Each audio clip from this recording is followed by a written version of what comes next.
Mesdames, Messieurs, bienvenue au Flash Info sur Burkina History. Le sommet Afrique-France, nouveau format, passe mal au Burkina Faso. À la suite du Conseil national de la jeunesse du Burkina Faso, c'est au tour de la coalition des patriotes africains, COPA-BF, de condamner les choix des participants burkinabés à la dite rencontre. Elle a laissé entendre au cours d'un point de presse hier mardi 5 octobre. Un rappel, le dit sommet se tient à Montpellier ce vendredi 8 octobre. Et puis, une promesse du chef de l'État verra bientôt sa concrétisation. Souvenez-vous, Roch Marc Christian Kaboré annonçait lors de son adresse à la nation le 11 décembre 2019 la réalisation du Panthéon du Faso.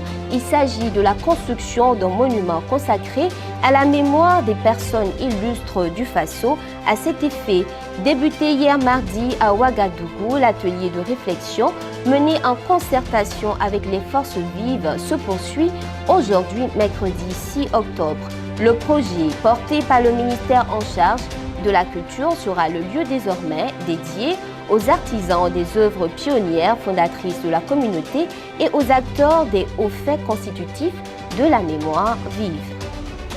Lutte contre le terrorisme, le président du Faso échange avec la coalition pour le Sahel. Le président du Faso, Roch Marc Christian Kaboré, a reçu en audience hier matin le haut représentant de la coalition pour le Sahel, Jimé Adoum. C'était l'occasion d'échanger sur les grands défis auxquels fait face le Burkina Faso et sur la prise en compte du défi sécuritaire dans le plan national de développement économique et social, phase 2. Marche silencieuse de la coordination nationale des syndicats de l'éducation à Ouagadougou, les acteurs demandent l'application des engagements pris. Tenue ce mardi 5 octobre 2021, la marche entre dans le cadre de la commémoration de la journée mondiale de l'enseignant en raison de l'attaque terroriste dernier perpétrée contre le détachement militaire de Yirgou. La marche a été faite silencieusement, sans le moindre incident. Les manifestants ont déposé un mémorandum contenant leurs revendications au ministère en charge de l'Éducation nationale. Le mémo a été réceptionné par le ministre en charge de l'enseignement supérieur, professeur Alkassou Maïga, suite à l'absence de son collègue de l'Éducation nationale qui est en mission. Hors de chez nous, en Guinée, rencontre entre le Comité national du rassemblement et du développement, les directeurs administratifs et financiers d'AF et directeurs de régie. Les discussions se poursuivent. Ce mercredi 6 octobre, dans la matinée, a repris la réunion entre l'agente, les DAF et les directeurs de régie suite à l'appel du président de la transition, le colonel Mamadi Doumbouya.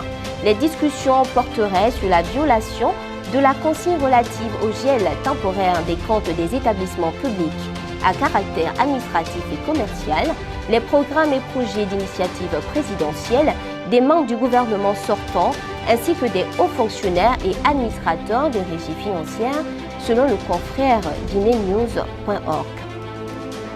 Au Mali, l'ambassadeur de France est convoqué après les propos jugés regrettables du président Emmanuel Macron à l'égard du pouvoir en place. Après l'Algérie, c'est au tour du Mali de réagir à des propos d'Emmanuel Macron. Le chef de la diplomatie malienne, Abdoulaye Diop, a signifié à l'ambassadeur de France à Bamako, Joël Meilleur, l'indignation et la réprobation du gouvernement du Mali et élevé une vive protestation contre ces propos regrettables. Des informations recueillies dans le communiqué du ministère malien des Affaires étrangères et de la coopération internationale ce mardi 5 octobre depuis le palais de Koumba. C'est tout pour ce flash. À très bientôt.